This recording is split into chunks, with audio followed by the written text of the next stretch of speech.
जितने भी loan defaulters हैं, जैसे व्यक्ति हैं जो अपने लोन का रीपेमेंट नहीं कर पा रहे, उनके लिए गोल्डन टाइम आ चुका है। अब गोल्डन टाइम का मतलब क्या होता है कि बैंक का फ़ोकस अब लीगल एक्शन से ज़्यादा सेटलमेंट की तरफ है। समझिएगा इस पूरे मामले को समझिएगा कि क्यों जैसे ही अगस्त पार होता है, सितंबर के बाद पूरे बैंक का मामला सेटलमेंट की तरफ चला जाता है, ना कि आप पे लीगल एक्शन लेने की तरफ चला जाता है। इसका सबसे बड़ा कारण क्या होता है कि हर बैंक को क्लोजिंग करना होता है। ये क्लोजिंग 2 बार होता है, एक हाफ ईयरली और एक जो फाइनेंशियल ईयर होता है। तो हाफ ईयरली क्लोजिंग जैसे सितंबर में होता है, तो सितंबर में आपको पता होगा कि 13 सितंबर को यहाँ पे राष्ट्रीय लोक अदालत का गठन हो रहा है। जब 13 सितंबर को राष्ट्रीय लोक अदालत का गठन हो रहा है, तो यहाँ पे जितने भी लोन डिफ़ॉल्टर्स हैं जो अपने रीपेमेंट को नहीं कर पा रहे हैं और सेटलमेंट के बारे में सोच रहे हैं या चाह रहे हैं कि जो भी उनका मामला चल रहा हो, सेक्शन 138 का, 25A का या सेटलमेंट का, रिकवरी का, किसी भी तरह से लोन रिलेटेड मामला चल रहा है, तो 13 सितंबर आपके पास वो तारीख है जहाँ पर आप जाके अपने लोन पे सहमति, डिस्काउंट उसके बारे में बात कर सकते हैं, समय माँग सकते हैं।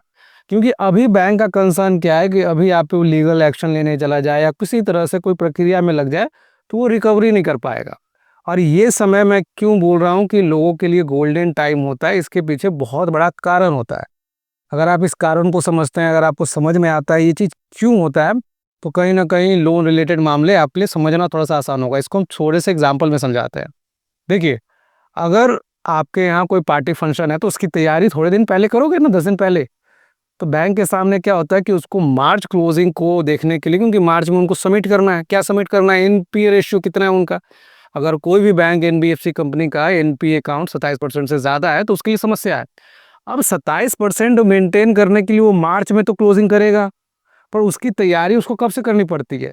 6 महीने पहले से। अब देखिए, मान लीजिए बहुत सारे ऐसे व्यक्ति हैं जो लोन का पेमेंट नहीं कर रहे हैं और उनको बोला जाए कि नहीं, तुमको तो पैसे देने पड़ेंगे, किसी तरह दो, तुमको रेगुलर करना पड़ेगा। अरे भाई, वो नौकरी नहीं करना चाहता, उसकी जॉब चली गई है, बिजनेस डूब गया है, और तुम्हारे बोलने से बिजनेस चल नहीं जाएगा, तुम्हारे बोलने से नौकरी मिल नहीं जाएगा, या तुम अपने बैंक में नौकरी दे दो उसको।